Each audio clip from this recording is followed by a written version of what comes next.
سلام. جمعه 29 اردیبهشت 91 18 می 2012 میلادی ذیل 4 سرفصل صحبت میکنم.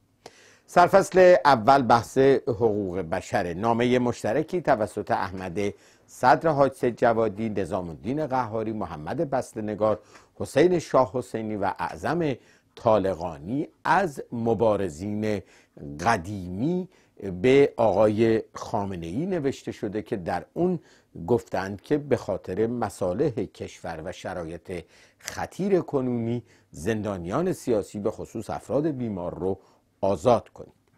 تقی رحمانی، مبارز با سابقه و ستم کشیده بیش از 14 سال زندان جمهوری اسلامی که به خارج از کشور آمده، خبر داده از اینکه همسرش نرگس محمدی به زندان زنجان منتقل شده.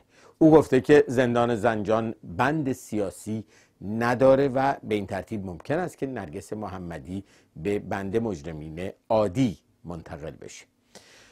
در زندان اوین بند 350 بزرگ داشتی برای فردوسی، شاعر بلند آوازه ایران، برگزار شد که در اون دکتر قاسم شعله سعدی شعری رو که خودش گفته بود در خصوص فردوسی قرائت کرد. صحبتی هم در خصوص نقش فردوسی در زبان و ادبیات فارسی کردش و عارف درویش، روزنامه نگار، هم صحبتی در خصوص فردوسی و نقش او در ادبیات فارسی داشت. چند تن از زندانیان سیاسی هم به اجرای موسیقی پرداختند. محمد جواد شاهپری، سومین عضو خانواده، به برادرش پوریا شاهپری و دامادشون بهمن صادقی نور در زندان اوین بند 350 پیوست برای تحمل 2 سال حبس. 2 شاعر جوان آذربایجانی که دانشجوی دانشگاه سلاوایان باکو هستند به اسامی فرید حسینوف و شهریار حاجی زاده برای فستیوال ادبی اول ماه می به ایران اومدند که در برگشت توسط نیروهای امنیتی دستگیر شدند و هیچ خبری از اونها نیست. سرفصل دوم بحث اقتصادی و تحریم هاست.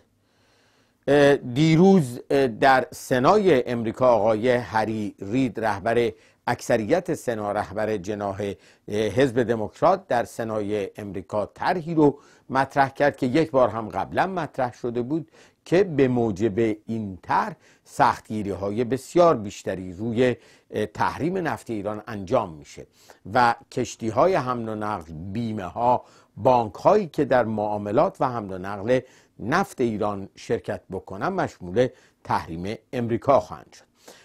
جناح جمهوری خواه در سنا و آقای مکین که از سناتورهای سرشناس جمهوری خواهند خواستند که یک جمله به این طرح اضافه بشه و اون اینکه تمام گزینه‌ها از جمله حمله نظامی باید روی میز باشه. قرار شده که با اضافه کردن این جمله مجددا این طرح روز دوشنبه در سنای امریکا مطرح بشه. طرح مشابهی هم از مجلس نمایندگان امریکا اومده که با هم اگر تطبیق داده بشه و تصویب بشه، اون وقت فشار برای تحریم نفتی ایران و بانک مرکزی و سایر حوزه‌های اقتصادی کشور تشدید خواهد شد. خبر میرسه که نخست وزیر سابق فرانسه که در ایران بوده، ایران ازش خواسته که دولت جدید سوسیالیست فرانسه رو قانع بکنه به اینکه هر جوری ممکنه تحریم هایی رو که از اول جولای قراره به اجرا در بیاد حداقل 3 ماه تا ماه اکتبر به تعویق بندازن، یا حداقل تحریم بیمه ها رو، شرکت های بیمه رو بتونن به تأخیر بندازن.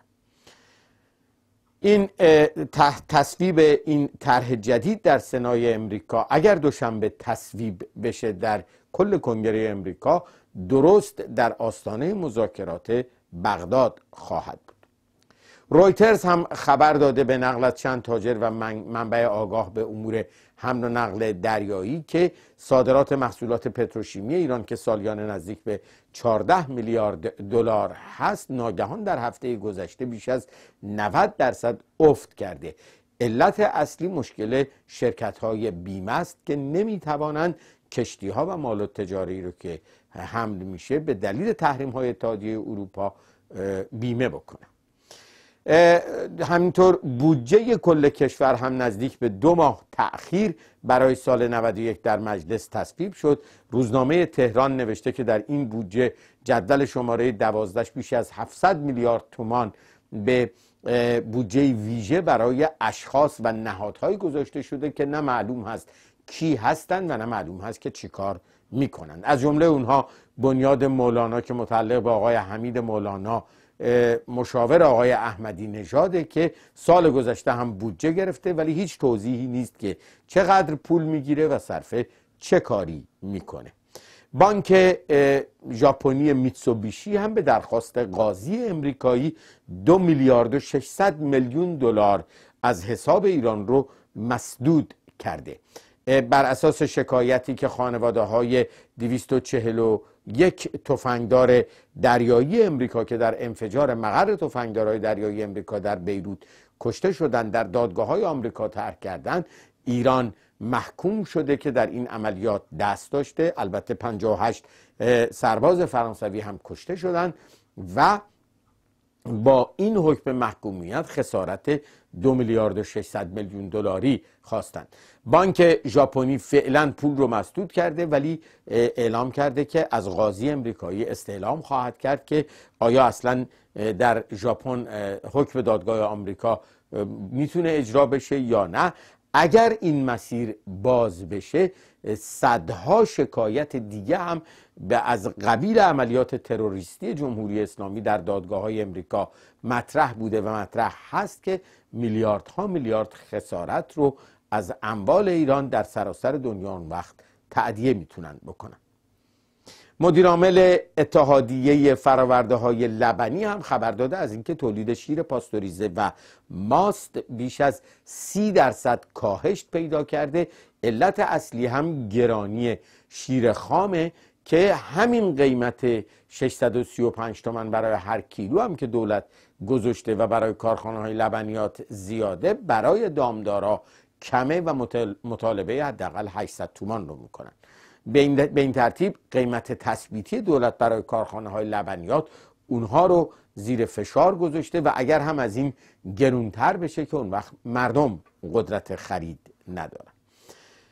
سرفصل سوم مسئله سیاست داخلی ایرانه. در داخل ایران روز گذشته در دانشگاه هنر در کرج اتفاق عجیبی افتاد و اون که 300 نیروی انتظامی با بلدوزر و لودر و غیره به دانشگاه حمله کردند. دعوا بر سر تصاحب زمینی است که 40 سال در اختیار دانشگاه و حراست دانشگاه با نیروی انتظامی درگیر شدند و به طبیعتا نیروی انتظامی زورش چربیده و در اونجا در نزدیکی خوابگاه دانشجویان مستقره. جالبه که خبرگزاری فارس ابتدا این خبر رو گذاشت ولی بعداً خبر رو برداشت.